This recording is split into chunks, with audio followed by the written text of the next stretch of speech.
저번에 지금 말씀이 여러 페이지인데요. 핵심은 이렇습니다.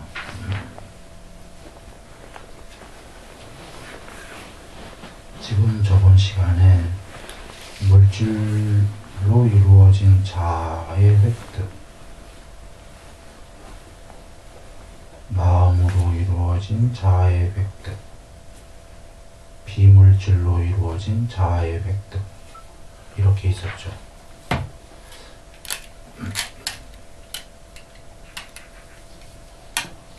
관습적인 언어입니다. 부처님께서 이런 자아를 인정하신 게 아니고요. 뿌따빠따의 질문에 관습적인 자아를 단어를 사용하셨어요. 세상에서 쓰는 단어를 사용해서 뿌따빠따에게 설명을 하신 겁니다. 뿌따빠따요, 처음에 그러셨죠. 그대는 어떤 자아를 천명하는가 하니까 저는 물질로 이루어진 몸뚱아리로 이루어진 자아라고 천명합니다. 아니다. 그러자 뿌따빠따가 그러면 마음으로 이루어진 몸, 그 색계에 화생하는 신들, 빛의 몸, 그것을 그러면 자아라고 하겠습니다. 실체라고 불멸해? 그러니까 그것도 아니다.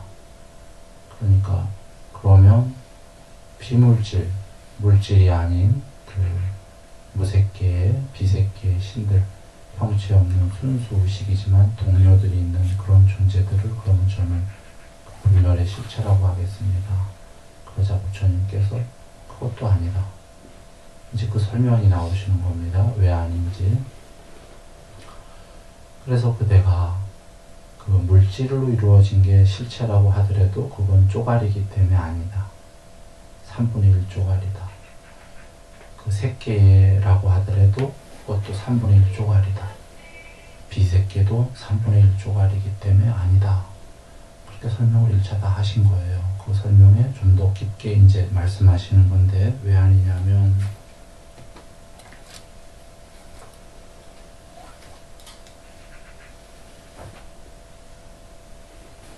찌따요. 뿌따빠따 얘랑 얘기하시다니 찌따가 질문을 했거든요. 호끼리아도 조련사에.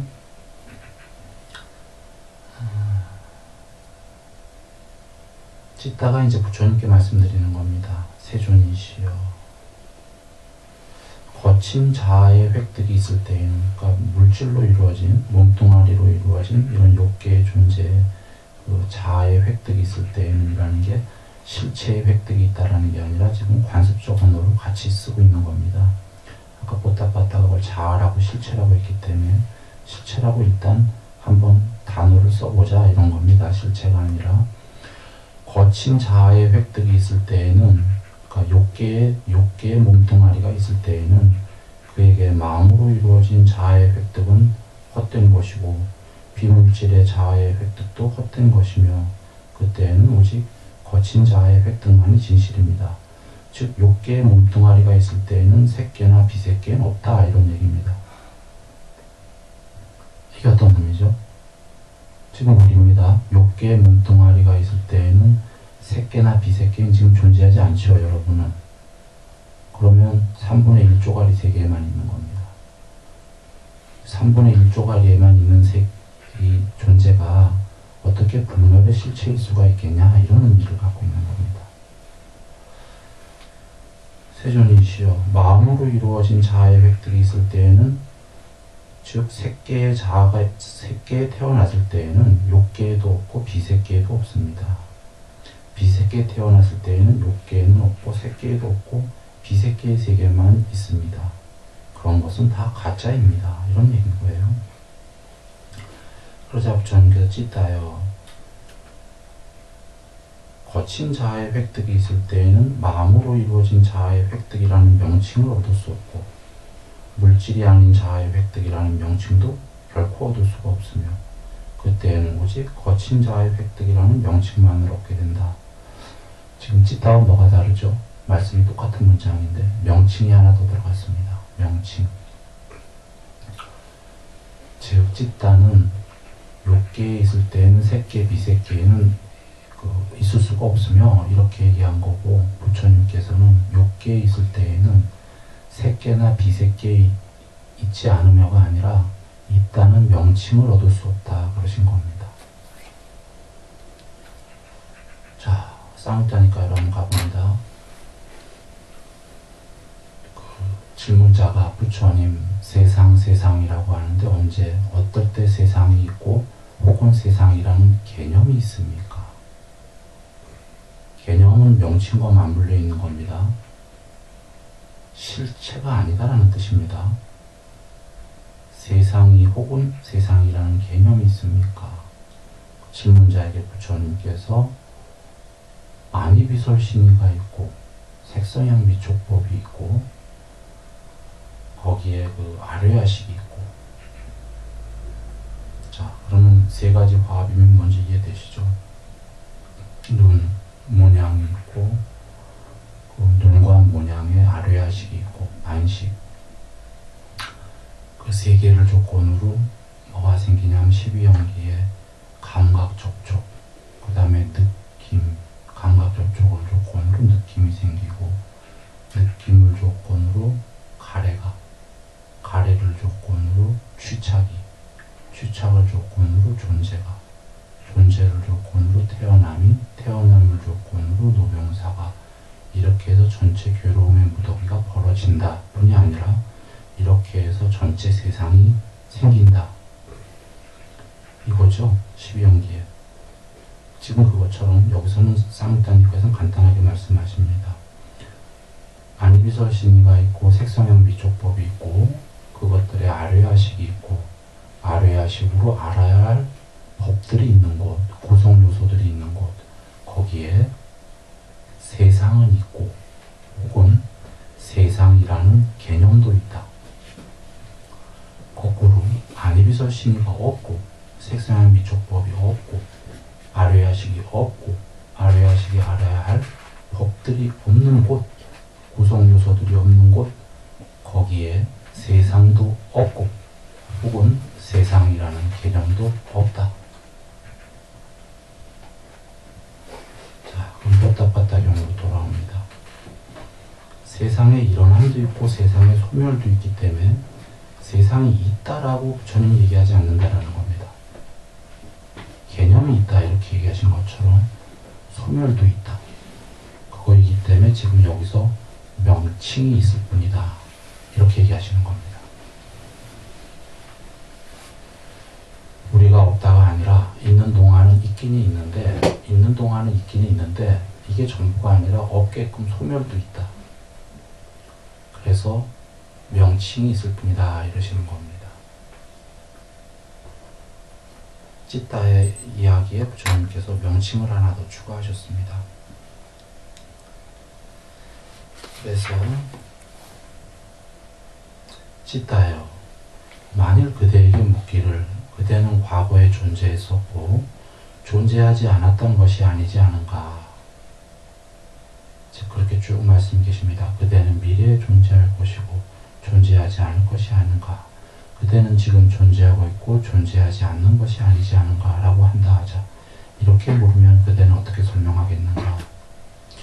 세존이시여, 만일 제게 물으시기를 그대는 과거에 존재했었고 존재하지 않았던 것이 아니지 않은가. 그대는 미래에 존재할 것이고 존재하지 않을 것이 아니지 않은가. 그대는 지금 존재하고 있고 존재하지 않는 것이 아니지 않은가 라고 한다면 저는 이와 같이 설명할 것입니다. 저는 과거에 존재했었고 존재하지 않았던 것이 아닙니다. 저는 미래에 존재할 것이고 존재하지 않을 것이 아닙니다.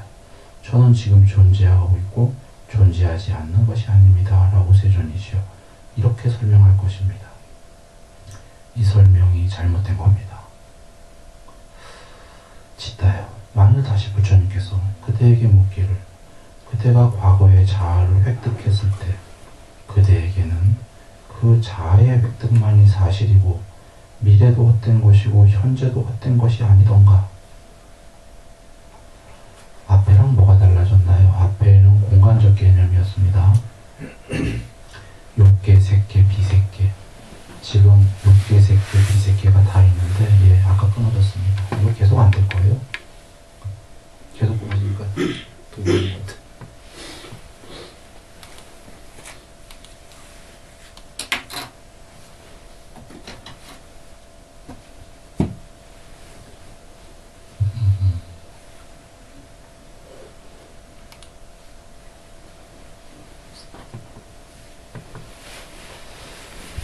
앞서서는 요게 있을 때에는 새끼, 비새끼는 없으니까 공간적 개념이죠. 지금 요게, 새끼, 비새끼는 다 펼쳐져 있으니까. 그래서 찌따가 제대로 이해했는데 부처님께서는 하나 더 명칭이 있을 뿐이다 라고 얘기하신 거예요. 찌따는 이게, 자, 그 차이를 이해해 보세요. 지금 여기서 뭐냐면 요게, 새끼, 비새끼가 아니라 과거, 미래, 현재를 얘기하시는 겁니다. 시간적 개념. 그대가 과거에 존재했었다면은 미래도 헛된 거고 현재도 헛된 거 아니냐. 쌍미다니까에 이 말씀이 계십니다. 자, 쌍미다니까로 가봅니다. 과거에 존재했었던 것들은 미래에 존재할 것이라는 명칭을 결코 얻을 수 없고 지금 존재한다는 명칭을 결코 얻을 수가 없다. 지금 존재하고 있는 것들은 과거에 존재했었다는 명칭을 결코 얻을 수가 없고 미래에 존재할 것이라는 명칭을 결코 얻을 수가 없다. 미래에 존재할 것이다라는 것들은 미래에 존재할 것이다라는 명칭을 얻을 수 있지만 과거에 존재했었다는 명칭도 결코 얻을 수가 없고 지금 존재한다는 명칭도 결코 얻을 수가 없다. 이건 모든 부처님들에 의해서 정해진 법이다. 이러시는 말씀이 계십니다. 제가 토시 중간에 몇 개 빼먹었습니다. 무슨 뜻이냐면 보시죠. 과거에 존재했던 것들이 현재에 존재하거나 미래에 존재할 것이다 라는 걸 천명할 수 있나요? 쉽게 얘기해보죠.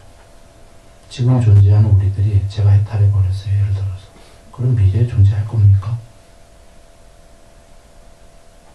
제가 지금 해탈했다면 존재로는 존재하지 않아요. 현재하지. 존재라는 건 이렇게 개체로 나온다라는 건데 제가 이번에 해탈해버리면 미래에 존재할 것이다라는 건 이치에 안 맞죠. 즉 과거에 존재했던 것들이 현재에도 존재할 거고 미래에도 존재할 거라는 건 윤회만 얘기하는 거죠. 윤회만. 엉터리가 되죠. 해탈도 있어야 되는데. 그렇죠? 지금 찌따는 과거에 존재했던 것들이 현재에도 존재하고 미래에도 존재할 것이라고 대답을 했어요. 부처님께서 잘못했다 이러시는 거예요. 과거에 존재했던 것들이 과거에 존재했던 것들은 사실이지만 현재에 존재한다거나 미래에 존재할 것이다 라는 그런 100% 당위성은 있을 수 없다 이러시는 거예요. 다시 한번 얘기합니다. 과거, 현재, 미래에 계속 존재할 거라고 믿는 건 윤회가 궁극이다라고 믿는 거예요.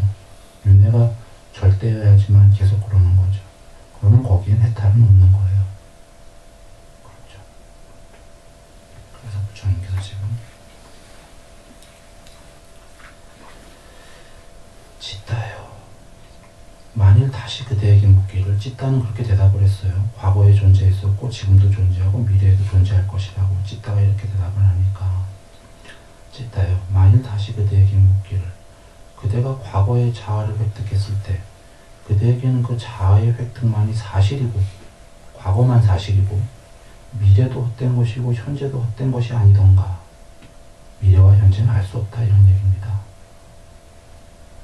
그렇게 이제 쭉 같은 맥락의 말씀이 계십니다. 미래의 자아를 획득할 때 그때에게는 그 미래의 자아의 획득만이 사실이고 과거도 헛된 것이고 현재도 헛된 것이 아닌가.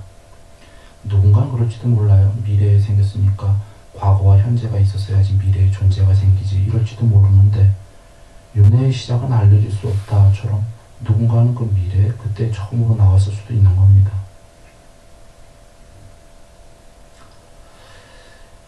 자, 이렇게 물으면 그대는 어떻게 설명하겠는가. 세존이시여. 이제 찌따가 답을 다르게 하는 거죠. 만일 제게 그렇게 물으신다면 그대가 과거의 자아를 획득했을 때 그대에게는 그 자아의 획득만이 사실이고 미래도 헛된 것이고 현재도 헛된 것이 아닌가. 중략. 그렇다면 저는 이렇게 설명할 겁니다. 제가 과거에 자아를 획득했을 때 제게는 그 자아의 획득만이 사실이었고 미래도 헛된 것이고 현재도 헛된 것입니다. 답을 바꿨습니다. 찢다가 아까는 과거에도 존재했었고 현재도 존재하고 미래도 존재할 것이라고 이야기 전하겠습니다. 했다가 부처님께서 다시 되질문을 하시자 이제 제대로 대답이 나오는 겁니다. 과거에 있었을 때는 현재나 미래가 헛된 것이고 현재에 있다면 과거 미래는 헛된 것이고 이렇게 이제 답을 하는 겁니다. 찢다요. 그와 마찬가지로 거친 자아, 욕계의 몸뚱아리에 이런 몸뚱아리로 태어났을 때는 새끼나 비새끼라는 명칭은 결코 얻을 수가 없고 새끼였을 때는 비새끼와 욕계라는 명칭을 결코 얻을 수 없고 쭉 계십니다. 도로 돌아갔습니다. 왜 도로 이렇게 돌아갔냐면 처음으로 돌아갔는데 공간적 개념으로 똑같은 말로 왔는데 부처님이 명칭 하나를 더 붙이신 거는 찢다가 이해를 못했던 거예요. 문장상은 같은 것 같지만 찢다는 부처님이 말씀을 조금 돌려서 과거, 미래, 현재로 돌려버리니까 바로 윤회적인 개념이 나오잖아요. 이해 못하고 있었다라는 거예요. 아까 욕계 새끼, 비새끼 할 때도. 그래서 부처님은 알고 계시기 때문에 명칭이란 말씀을 하나 더 붙여서 찢다한테 가르쳐 주셨고 그래도 찢다가 이해 못하는 걸 알기 때문에 과거, 미래, 현재로 얘기하신 거고 하자마자 찢다는 과거에도 있었고 현재에도 있고 미래도 있다니까 거봐라 부처님 그거 아니다 그러시는 거예요. 그래 다시 설명하시는 겁니다. 그래 다시 돌아온 겁니다. 이제 욕계 새끼 비새끼로 똑같은 건데 바로 내가 말한 건 이거다 라고 하시는 겁니다. 찢다가 그제서야 이해한 겁니다. 명칭만을 얻게 된다. 명칭만을.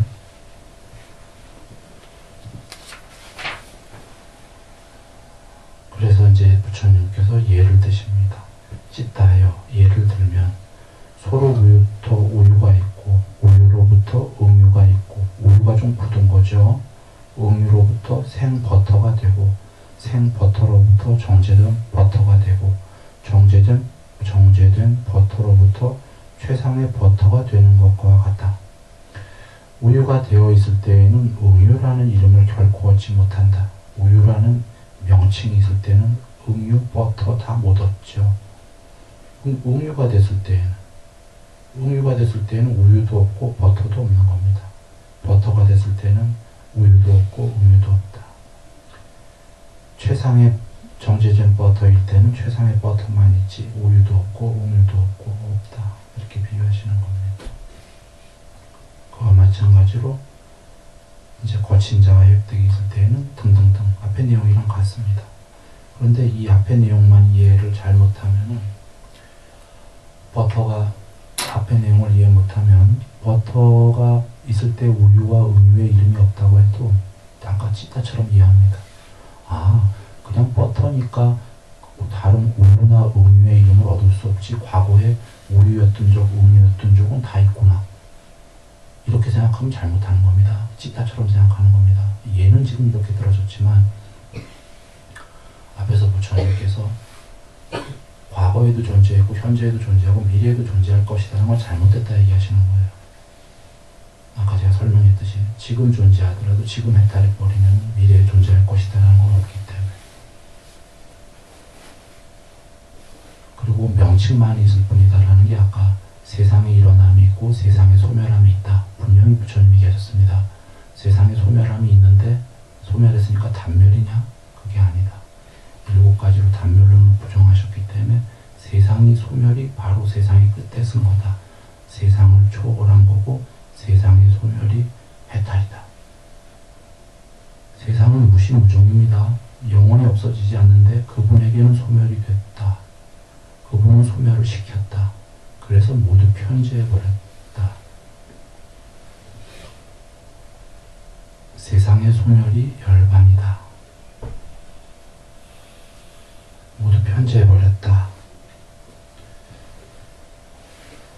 그래서 뽀따빠따가 귀의합니다. 이렇게 말씀하시자 뽀따빠따 유행승은 세존께 이렇게 말씀드렸다. 경이롭습니다. 세존이시여. 경이롭습니다. 세존이시여. 마치 넘어진 자를 일으켜 세우시듯 덮여 있는 것을 걷어내 보이시듯 방향을 잃어버린 자에게 길을 가리켜 주시듯 눈 있는 자 형상을 보라고 어둠 속에서 등불을 비춰 주시듯 세존께서는 여러 가지 방법으로 법을 설해 주셨습니다. 저는 이제 세존께 귀하옵고 법과 비구 승가에 또한 귀하옵니다. 세존께서는 저를 오늘부터 목숨이 있는 그날까지 귀한 청신사로 받아주소서.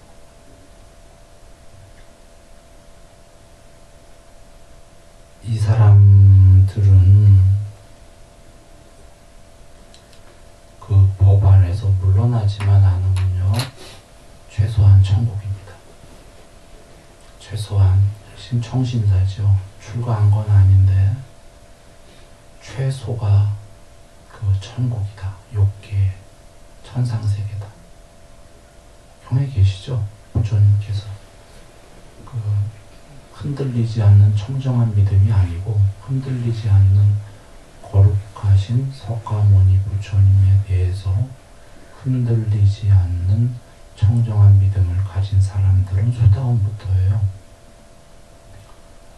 그런 분들은 일곱생 안에 최대 맥시멈이 7번 안에 무조건 해탈이 예정된 분들입니다. 지금 여기서 말씀드리는 건 청정한 흔들리지 않는 믿음이 아니라 오락가락하는 믿음. 오락가락 하더라도 쌍따니까에 계셔요. 비록 오락가락하는 믿음이더라도 부처님께서 나를 사랑하고 나를 믿는 자들은 무조건 천상세계다. 제가 무조건이라고 한 건 거기에는 누구나 다 이렇게 돼 있죠. 에브리바디 빠짐없이. 그래서 제가 무조건이라고 한 겁니다.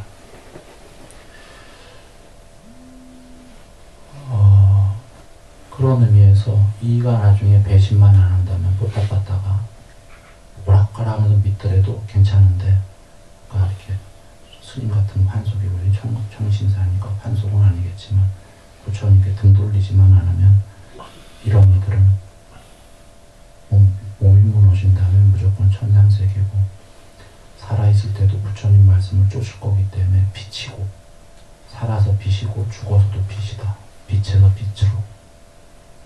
네 가지 경우가 있죠. 어둠에서 어둠으로 가는 자, 어둠에서 빛으로 가는 자, 빛에서 어둠으로 가는 자, 빛에서 빛으로 가는 자. 즉 요번 생은 어둠이었는데 죽어서도 어둠, 요번 생은 어둠이었는데 죽어서 빛, 요번 생은 빛이었는데 죽어서 어둠, 요번 생도 빛, 죽어서도 빛. 물론 해탈은 그걸 초월한 거죠. 그래서 그 거룩한 부처님을 사랑하고 믿기만 하는 이렇게 귀한 자들은 빛에서 빛으로 가는 자들이다. 물론 그 생에 해탈할 수도 있겠죠. 해탈을 못했다면 빛에서 빛으로 가는 자들이다. 이겁니다.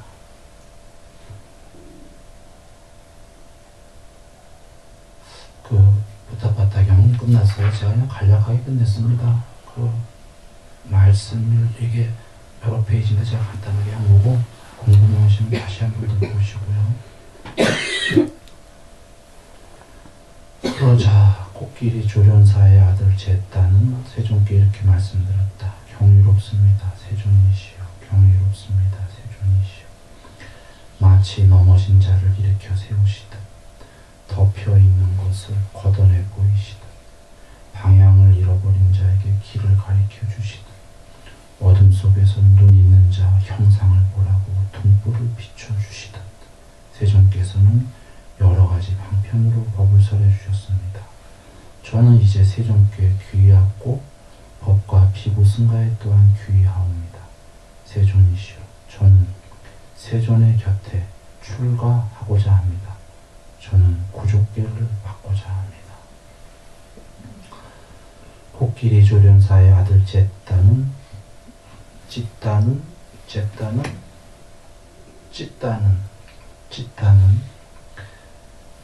세존의 곁으로 출가하였고 구족계를 받았다. 구족계를 받은 지 얼마 되지 않아서 코끼리 조련사의 아들 찢다 존자는 혼자 은둔하여 방일하지 않고 열심히 스스로 독려하며 지냈다. 그는 오래지 않아 좋은 가문의 아들들이 성취하고자 집에서 나와 출가하는 그 위 없는 청정 범행의 완성을 지금 여기에서 최상의 지혜로 실현하고 구족하여 머물렀다. 태어난 것은 푸수어졌다. 청정한 범행은 삶은 성취되었다. 할 일을 다하여 마치었고 더 이상의 이런 상태란 없다 라고 최상의 지혜로 알았다. 코끼리 조련사의 아들 찢다 존자는 아라한들 중에 한 분이 되었다.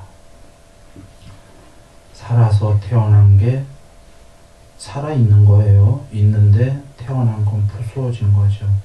내가 있다가 없기 때문에, 내가 사라졌기 때문에, 남들이 볼 땐 있지만 스스로는 내가 없기 때문에, 본성만이 있기 때문에 개체에 태어난 것은 다 했고 청정한 삶은 이루어졌다. 어원족은 브라흐마짜리야.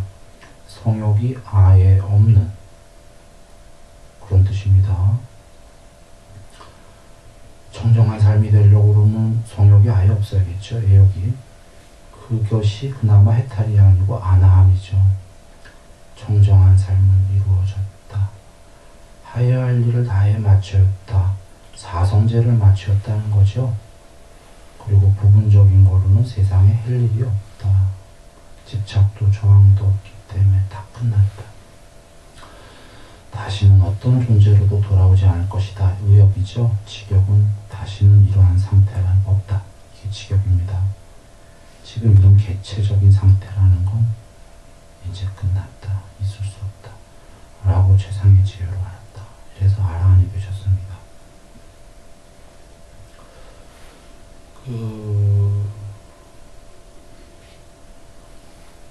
시간이 많이 남았죠. 그래서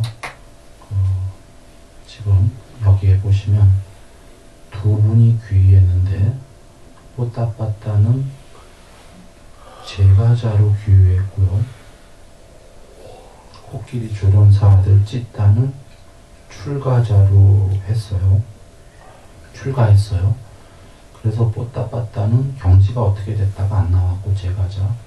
지금 코끼리 조련사의 오히려 뽀따빠따는 유행승이었어요. 그러니까 부처님께 출가 안 했지 나름은 자긴 출가자예요. 뽀따빠따 유행승이기 때문에 자기 동네에선 출가자 맞아요. 부처님께 제가자란 거죠. 그리고 정황상 이 경에서 보면 뽀따빠따 유행승이 한 몇백 명 이끌고 있는 스승 같은 역할이죠. 자기 나름으로, 자기 종교에서는.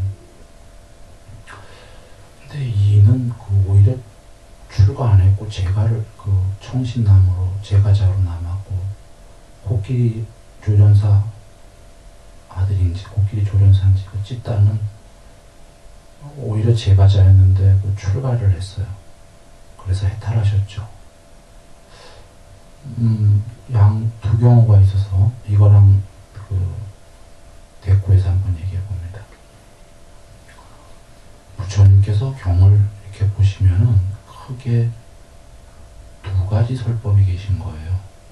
하나는 제가자용 설법, 하나는 출가자용 설법.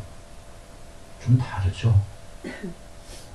쌍따니까에 제가 이름을 까먹었는데 유명한 장자예요. 제가자예요.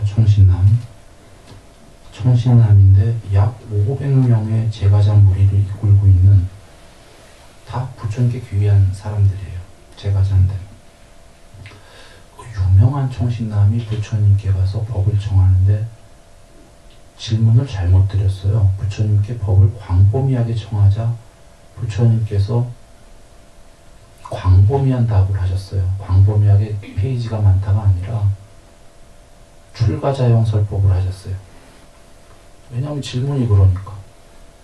그러자마자 출가자용설법을 하니까 그 장자도 경지가 높은 장자였는데도 부처님 다시 질문을 다시 해요. 저희는 전단향 등등 향을 좋아하고 몸에 기름도 바르고 금은을 좋아하는 제가자입니다. 그러니까 질문이 잘못했다 이거죠. 자기가. 저희 제가자용으로 다시 설법해 주십시오. 그래서 다시 제가자용으로 설법을 하셔요. 그래서 지금 돌아와서 제가자용 설법이랑 출가자용 설법이랑 좀 다른 거예요. 어떻게 다르냐면 제가자용 설법은 주로 금운을 좋아하고 하시니까 부처님이 금운을 다 인정하셨잖아요. 제가자에겐 은과 금과 향, 높은 침상, 그리고도 공부가 많이 된 제가자들이 계셨죠. 수다원 그런 게 하더라도 제가자용으로는 어떻게 주시냐면 불법성 삼보에 대한 믿음, 그 다음에 계율을 어느 정도 지키고, 그 다음에 보시, 여기까지가 제가자용이에요. 보통이. 금운을 많이들 좋아하니까 계율을 어느 정도 지켜라. 물론 이제 불법성 삼보는 기본이니까 그거 없으면 뭐 계율이든 뭐 하겠습니까? 그러니까 아까 부처님에 대한 사랑과 믿음만 있더라도 어느 정도만 있더라도 무조건 천상세계다 했습니까? 물론 그 천상세계는 6개까지예요. 사람 위에 천상세계는 6군데가 있죠. 그 6개의 천상세계가 있죠. 4대 천왕, 그 4대 천왕이 있는 신의 세계. 그 다음에가 그 33천. 그 다음에가 야마천인가요? 아마도. 그 다음에 도솔천, 부처님께서 오신. 그 위가 아마 화락천인가 이럴 거고, 그 위가 아마 타와자재천. 좀 순서 바뀌었는지도 모르겠습니다. 대충 그럴 겁니다. 천상세계 그 몸뚱아리 가지고 가는 천상세계죠. 거기는 오용락이 종속이 된, 즉 거기까지 가려면 불법승삼보에 대한 믿음을 갖고 그 계율 어느 정도 지키고, 어느 정도입니다. 계율 100%면은 뭐건 해탈이니까. 그리고 계율 어느 정도이기 때문에 어떨 때는 5개만 나올 때도 있는 거죠. 그 5개는 행동 3가지, 말 중엔 거짓말 1가지, 그 다음에 술과 중독성 하지 말라, 이렇게 5가지가 되는 건데, 그렇게 나올 때도 많고, 그 다음에 보시의 공덕을 많이 져라. 보통 여기까지가 끝나는 거예요. 그래서 제가 어디 특정 종교를 지칭하지는 않겠지만 한번 세상의 종교들을 가만히 봐보세요. 보통의 종교는 믿음은 다 나오죠. 믿음 없이는 안 됩니까? 그 각각의 종교의 공곡이라는 어떤 존재들에 대한 믿음 나오고 계율 다 나오죠. 대부분의 종교는. 그 다음에 내 이웃을 도와라, 보시 나오죠. 혹은 궁극의 신에게 엄청 못 보시라, 이런 얘기들 나오지 않습니까? 여기까지가, 이게 사실은 그러면 이런 종교들이 다 불교에서 볼 때는 제가자용 종교인 거예요. 나쁜 거 아니죠. 어쩌면 그 대부분이 다 제가자들일 수밖에 없기 때문에 거의 모든 종교가, 제가 종교의 이름들을 지칭하진 않겠지만 제가자용 종교인 겁니다. 대부분이. 대부분의 종교가 믿음, 계율, 보시 아니에요? 믿기만 하면 간다? 믿기만 하면 가는 데가 천상세계가 그 6개의 6군데 천상세계예요. 간단 말이에요. 그 종교의 궁극이, 그 종교에서는 궁극이지만 전체에서 볼 땐 불교에서 보면 궁극이 아니죠. 사실은. 아니더라도 그 정도 높은 신이면은 믿으면 간다. 천상세계를. 계율하고 보시하는데 어찌 안 갈 수가 있겠어요. 근데 그게 다 제가자용 종교다. 무슨 얘기냐면 스스로 깨닫는 건 그 다음에 뭐가 있죠? 출가자용에서 부처님이 설하시는 건 그 다음부터가 정진, 사띠, 삼매, 이게 있게 되면 출가자용 종교다.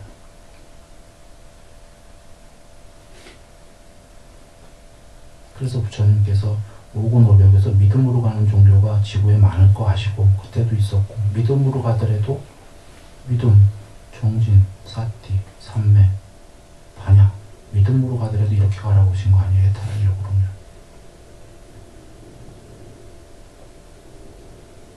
10가지 장애 중에 세 번째 계금취견. 계율 좋은 건데 계율과 의례의식에 대한 견해를 가지면 안 된다. 버려라 이러신 게 왜 계율 좋은 건데 왜 그러죠? 계율만으로 해탈할 거다라는 건 잘못된 거다. 계율을 어느 정도 지키는 건 제가자 종교다. 안 하란 이야기가 아니죠. 100% 해야 되는데. 그래서 그러면 이제 아마 이해되셨을 거예요. 제가자에서 아까 금운이 좋다. 다 인정하셨잖아요. 금운, 아까 설법.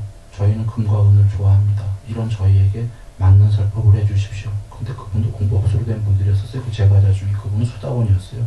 7번은 해탈이 예정된 분이었다면. 수다원도 은금 좋아한단 말이죠. 아주 좋아한다가 아니라 아직 그런 게 남아있으니까 수다원이니까. 사다함도 금과 은에 대한 게 희박한 분이 사다함 아니에요? 사다함은 더 높은 분인데. 담이. 그래서 은금을 좋아하는 그들에게 설법하신 게 뭐냐면 불법순 삼보, 계율, 보시 여기까지예요. 그러니 어떤 종교, 특정 종교에서 11조 얘기하는 게 그게 일리가 있는 거예요. 제가 저는 그렇게 해야지만 천국 갈 수가 있기 때문에. 쉽게 얘기하면 불교로 얘기하면은 거룩, 재물이 있고 명성이 있고 권위가 있고 권력이 있고 이러면은 불자라면은 그 중에 최소한 10%를 거룩하신 부처님을 위해서 써야 돼요. 사실은 최소라고 얘기한 거예요. 많은 부분을 그렇게 써야 돼요.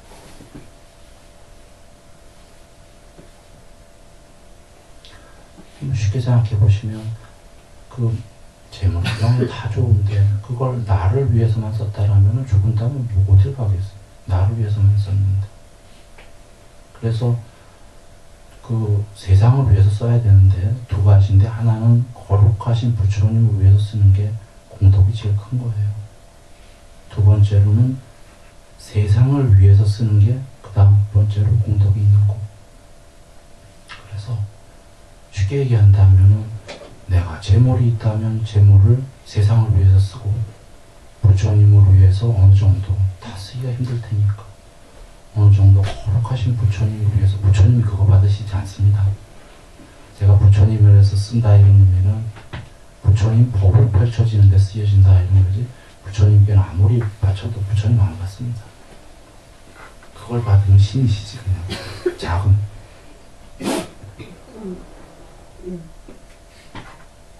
부처님은 안 받으시지만 그렇게 해서 그 전체가 인과응보 법칙이기 때문에 분명히 공덕이 커지는 거죠. 부처님이 직접 그걸 받으실 리는 없는 겁니다. 본인이 명예가 있고 유명하다 하면 그 유명한 걸 해갖고 부처님께 그 거룩한 부처님께 바쳐야 되는 거예요. 그 유명한 걸 이용해서 명성이 있다면 존경을 받는다면 세상에다 그 사람이 부처님 법에 대해서 얘기하면 더 잘 세상 사람들이 들으려고 하지 않겠습니까? 권위가 있다면 그 권위를 자기를 위해서 쓰는데 그 중에 어느 부분들은 부처님을 위해서 써야 되는 거예요. 즉 재물이 됐든 힘이 있든 명예가 있든 명성이 있든 권위가 있든 권력이 있든 무언가 갖고 있다면은 그래야 부처님의 자녀지. 부처님을 위해서 거룩한 부처님 성령을 쓰지 않는다면 그가 몸이 무너진다면 도대체 뭐 어떻게 얘기를 할 거겠어요. 저 세상과 그때 한 게 뭐가 있는가. 거룩하신 부처님을 위해서 한 게 없잖아요.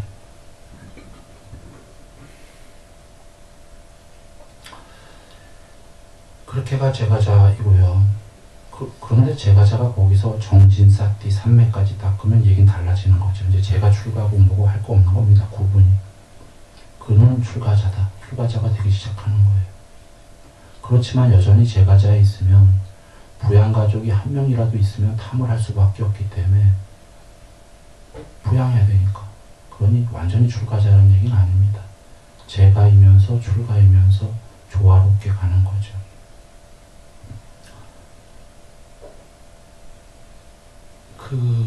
사띠와 삼매를 닦고 그다음에 완전히 이제 그건 중간이 되는 여정이고 앞에 정말 앞에 여정을 얘기하는데 제가자들은 많이 훌륭하게 영위하면 됩니다.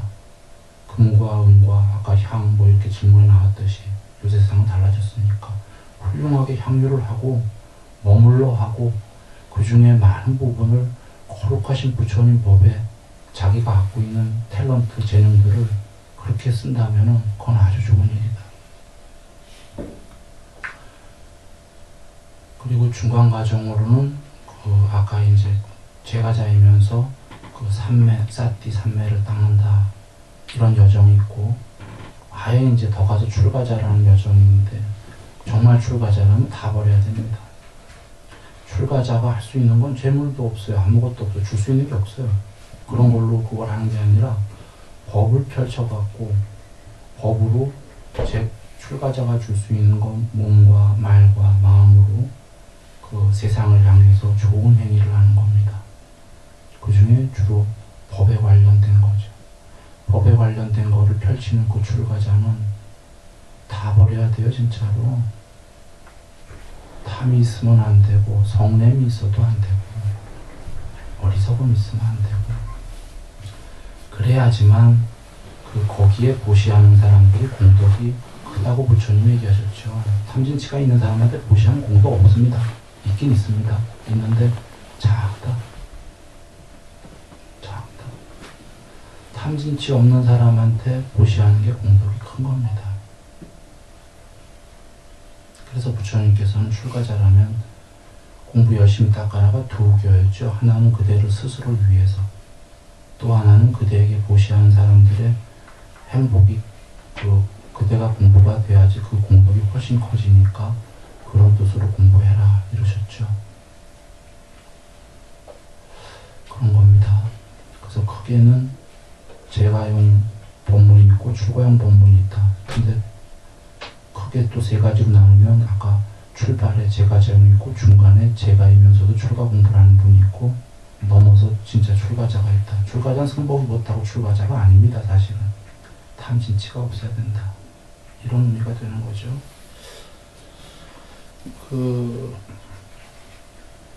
보통은 어떠냐면요. 그러면 이렇게 되는 겁니다. 지금 제가자용, 출가자용 그걸 다 이어서 한번 얘기해 보겠습니다.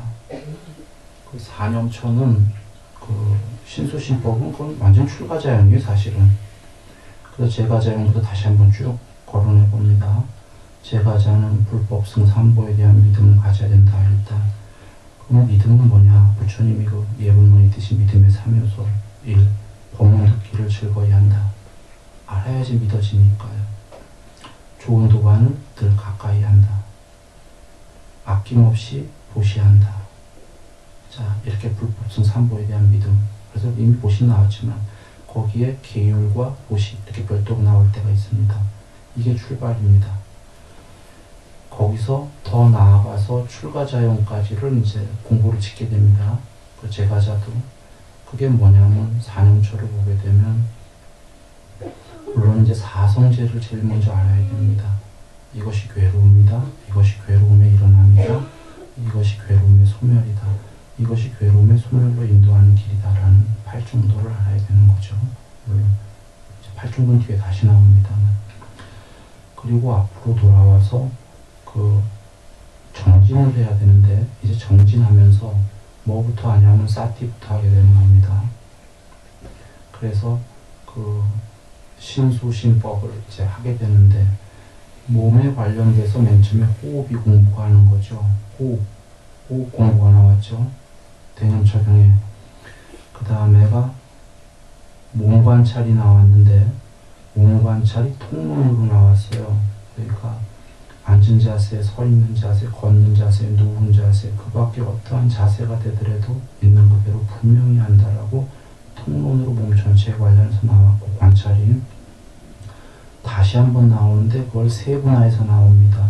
앞으로 나아갈 때도 물러날 때도, 뒤 볼 때, 앞에 볼 때, 구부릴 때, 펼 때 이러면서 2차원 동작 쭉쭉쭉 해갖고 몸 전체에 대한 동작이 나옵니다. 관찰 이렇게 나왔죠.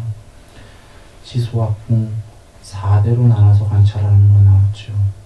31 내지 32가지로 그 몸을 분해해갖고 해체해갖고 부정관하는 거 공부가 돼야 되는 거죠. 공동묘지 10가지 관찰 나옵니다. 느낌의 관찰, 마음의 관찰, 마음의 관찰에서는 8마음 곱하기 2, 16가지 8마음 전체 여정입니다. 마음 관찰이 그저께 이거는 법문 보시면 동영상에 있습니다. 그 다음에 법의 관찰에 맨 처음에 나오는 게 뭐죠? 5가지 장애. 그 5가지 장애는 감각적 욕망, 성냄, 들통과 후회, 해태와 훔침, 들통과 후회, 의심, 이것을 그 관찰하는 거죠. 5가지 장애를 제거하면서 그 다음에가 색수상 행식.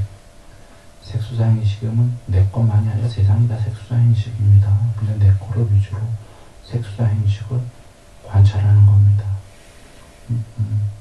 그리고 그 안이비설 신의와 색상의 미촉법, 용 내외처라고 나왔죠.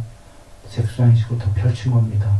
안이비설 신의와 색상의 미촉법이 되면 그것이 세상입니다. 세상 전체인데 그걸 관찰하는 거죠. 안이비설 신의와 색상의 미촉법을 관찰한다. 그 다음에가 칠각지겠죠? 아마도.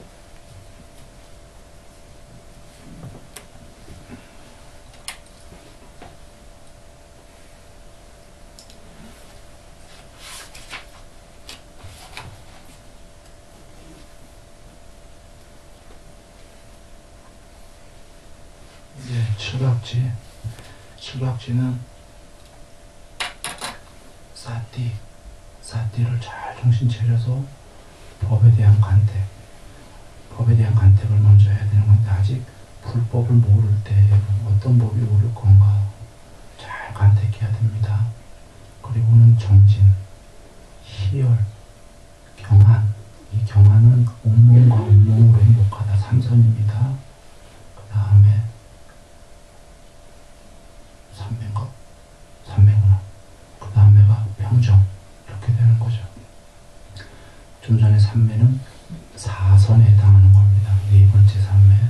아까 희열이 초선 2선이고 경한이 3선이고 삼매 4선. 평정은 해탈은 아닌 거예요. 그런데 평정을 닦고 해탈의 요소를 알면 거기서도 해탈할 수 있고, 만약에 칠각지만 갖고는 그 다른 요소가 없다면 해탈은 사실은 좀 어려운 거죠. 평정은 자비이사의 그 사도 평정입니다. 그 평정으로 될 수 있는데 무소유초까지라고 말씀이 계시듯이. 그런데 쌍미따니까의 칠각지 갖고도 해탈이 왜 가능하냐면 칠각지만 하는 게 아니라 더불어 37보리 덮으면서 다른 거와 같이 하기 때문이에요. 지금 칠각지는 부처님 말씀하시는 게 어떤 종교가 됐든 이어정이다라는 통론으로 말씀하신 거예요. 어떤 종교든 맨 처음에 사태가 있어야 되고 정법이니 사법이니 잘 가려서 법에 대한 간택이 돼야 되고, 그러고선 그 앞에 뭐 아까 그런 걸 하게 되면 제가자용이 되는데 정진을 해라 이러면 이제 제가임에서 출가로 가는 겁니다. 정진을 하고 희열을 하고 초선 2선을 이루어야 된다. 경한 3선 해야 된다. 그 삼매 4선 해야 된다. 그 다음에 평정 이렇게 되는 거죠. 4선, 삼매와 평정은 좀 맞물려 있죠. 평정 자체가 4선과 둘 다가 행복도 버리고 괴로움도 버리고 아울러 그 이전에 이미 기쁨과 슬픔을 버렸기 때문에 괴롭지도 즐겁지도 않은 이런 그 제4선, 이런 4선과 평정은 맞물려 있는 겁니다. 그래서 평정은 4선에서 좀 더 나아가서 들뜸과 후회가 거의 가라앉은 뭐 이렇게 평정해가는 이 칠각지가 나온 다음에 이제 4선제가 나오는 거죠. 그리고는 아까 그 8중도가 나오는 겁니다. 그러니 칠각지를 닦으면서 8중도를 닦아야 되는 거죠. 이 8중도가 부처님께서 중도라고 하셨습니다. 중도. 그래서 부처님께서 중도로 쓰시던 의미를 우리가 팔정도에서 알 수 있는데 부처님께서 쓰신 중도라는 의미는 이렇습니다. 경에 계시니까 탐욕에 탐닉하는 것을 떠나고 그렇다고 고통스럽게 자기를 학대하는 고행을 떠나라. 그 양극단을 피하라고 나는 팔정도를 설했다라고 하십니다. 이런 의미를 본다면 감각적 쾌락 쪽으로 가는 것도 안 되지만 고행으로 자기를 괴롭혀서 가는 것도 안 되기 때문에 제일 부드럽고 누구나 갈 수 있는 쉬운 길을 주신 게 중도이기 때문에 보면 압니다. 팔정도는 제가자, 출가자 모두 처음부터 끝까지 갈 수 있게끔 포진이 되어 있죠.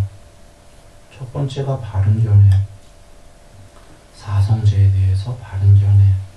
두 번째가 바른 사유, 출리에 대한 사유, 악이 없음, 해코지 않음에 대한 사유인데 좀 이따 얘기 드리고 통론부터 얘기합니다. 세 번째, 바른 말. 네 번째, 바른 행동. 다섯 번째가 바른 생계. 여기까지가 제가자형이에요. 물론 출가자도 이렇게 해야 돼요. 이렇게만 하면은 요번 생이 빛이고 다음 생도 빛으로 간다 이렇게 얘기하신 거예요. 지금은 바른 말, 바른 행위, 바른 생계에는 출가자가 생계할 일 없으니까 바른 생계에 이 지금 다 있는데 있다가 여기에는 계율 잘 지키고 남에게 몸과 말과 마음으로 신구의 삼업입니다. 삼업으로 좋은 행위를 해라. 이런 의미예요. 불교에서는 부처님이 신구의 삼업, 신구의 삼업 억수로 얘기하십니다. 그게 업이 된다고 하십니다. 오래된 수업은 이야기할 거 없다 그러셔요. 지금 짓는 업이랑 잘 져라 그러십니다. 몸과 말과 마음으로 업을 잘 져라. 나쁜 업은 짓지 말고 좋은 업은 쌓아라. 이 말씀이에요. 나쁜 업을 짓지 말라는 계율해라 이런 얘기입니다. 좋은 업을 쌓으라는 건 몸과 말과 마음으로 남을 도우란 얘기입니다. 하늘은 계율하고 밖으로는 보시해라. 세상 사람들에게 몸과 말과 마음으로. 이래서 중도라고 하시는 거예요. 이건 제가 출가할 거 없는 겁니다. 그렇지만 여기서만 끝나면 이번 생 행복하고 그냥 아까 죽은 다음에 욕계에 그냥 그 중에 하나 천상세계 이렇게 되는 거고요. 바른 정진, 바른 사티, 바른 삶의 뒤를 하게 되면 이건 출가자가 되는 거예요. 제가 있더라도 아까 중간 여정이 되는 겁니다. 새끼의 그 높은 데는 빛의 세계는 빛의 신들은 다 삼매천이잖아요. 삼매가 돼야지만 갈 수 있는 데이기 때문에. 그래서 어쩌면 세상의 거의 모든 종교가 아까 제가 이렇게 되면 그 종교들은 반발하겠지만 죄송합니다. 뭐 다는 아닐 거지만 많은 종교들은 제가적인 종교다. 계율하고 보시하고 그 궁극의 그쪽 종교에서 믿는 신을 믿으면 가긴 분명히 가니까 6군데 천상세계 중에 하나를 얼마나 더 졌냐? 더 많이 지었냐? 공덕을? 그러면 더 높은 천상 그 6군데 중에 덜 졌으면 낮은데 그런데 그거보다 더 하는 아까 이것은 정진, 사티, 삼매 이렇게 돼야 된다는 거죠. 그런데 파발술의 경에 있듯이 이 팔정도는 그 연기입니다. 모든 게 연기인데 어떤 사람들은 앞에 거는 부족하고 뒤에 걸 많이 가려고 그래요. 앞에 거 안 되면 뒤에 거 안 돼요. 아까 바른 말, 바른 행위, 바른 생계 아까 뭐 앞에서부터 정견서부터 바른 신구의 삼업 엉터리로 짓고 있는데 산에 들어가서 사띠 삼면 되나요?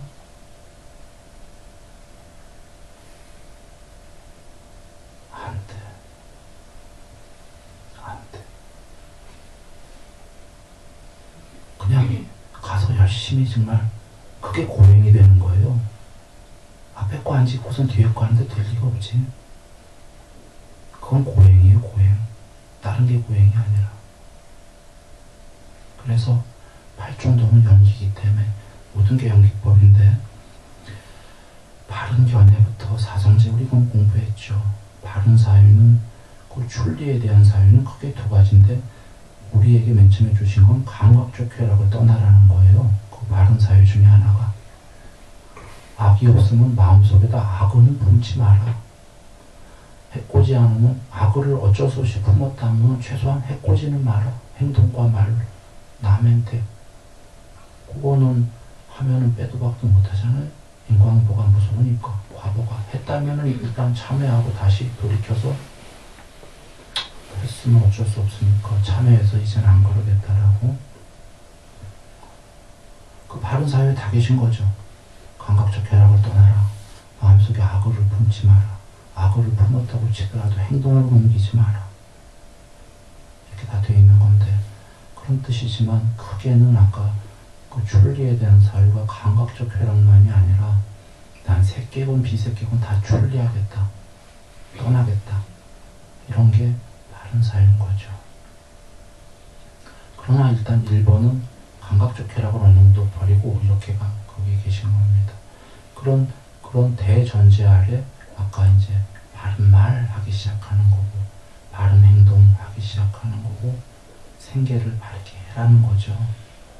이렇게 되면은 이번 생에 안 행복할래야 안 행복할 수 있겠습니까?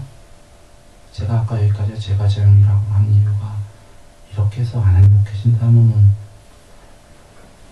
우리가 이 경전 배울 필요 없는 겁니다. 무슨 얘기냐면 조건 없이 무조건 행복해집니다. 무조건 행복해집니다. 얼마만큼 그렇게 됐냐에 따라서 그만큼 행복해지는 겁니다. 그리고 다음 생에 아까 예불문에도 그 탐에 머무르더라도 머무르기만 하고 계율을 잘 지키는 자는 좀 전에 바른 말 바른 행위가 다 계율 아닙니까? 남한테 무시하는 거고 잘 지킨 자랑 몸이 아까 그 5가지 방일하지 않은 이유로 살아서 많은 재물 모으고 좋은 명성 얻고 네 번째에 가서 뭐죠? 몸이 뭐 죽을 때 그 여행 가듯이 깨끗하고 준비하고 죽는다. 아니 해탈도 못한 사람이 어떻게 깨끗하게 준비하고 죽죠? 두려움 별로 없이 어떻게?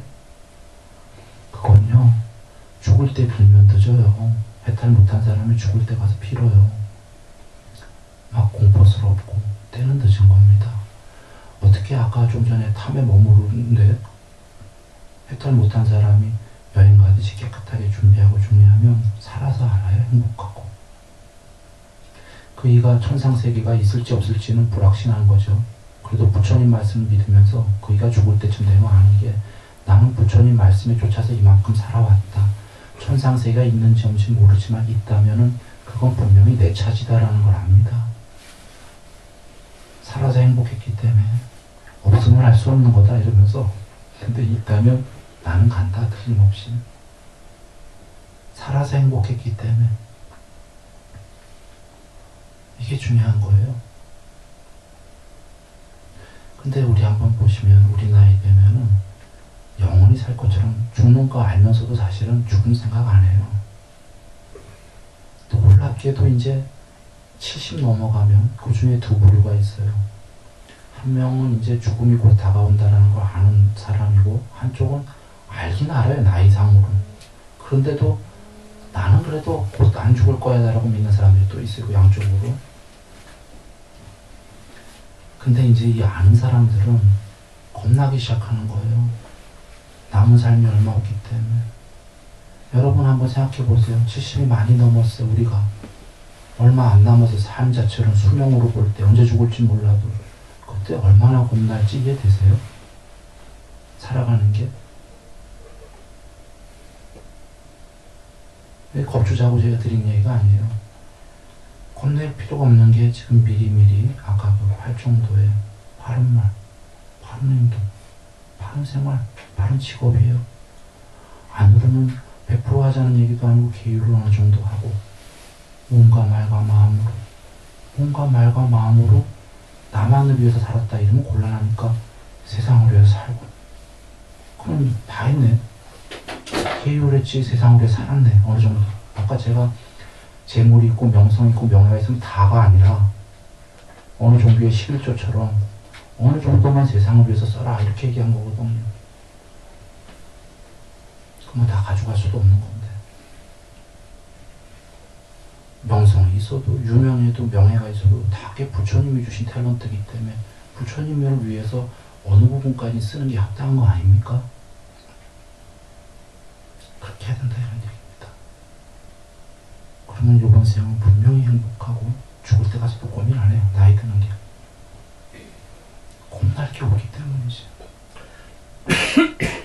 그러나 지금 그렇게 안 살면 겁난다 해요. 하루하루가. 그리고 그렇게 어느 정도가 된 사람은 행복하기 때문에 행복한 자의 마음은 삼매에 든다. 평이 계속 계시잖아요. 신구의 삼업을 어느 정도 잘 진 자가 정진 가서 하면은 사띠, 삼매 잘 되는 거. 삼매하는데 왜 됐다 안 됐다 하는 걸 얘기 드렸었죠. 업이 많이 쌓이면 오염원이 더러움이 마음에 많으면 삼매가 됐다 안 됐다가 돼도 억수로 심하잖아요.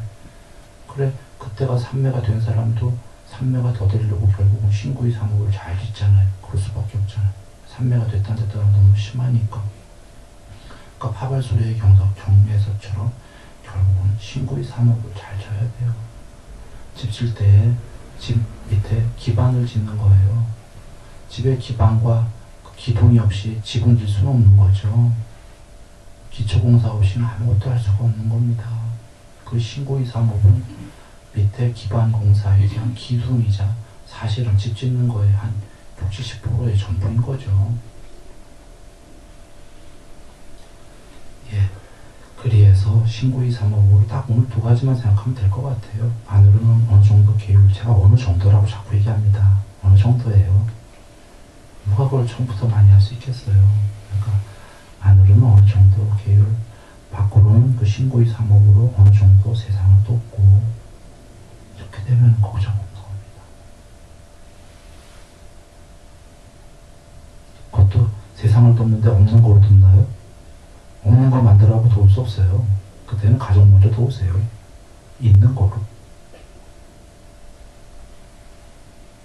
있는 거로. 자기 재능으로.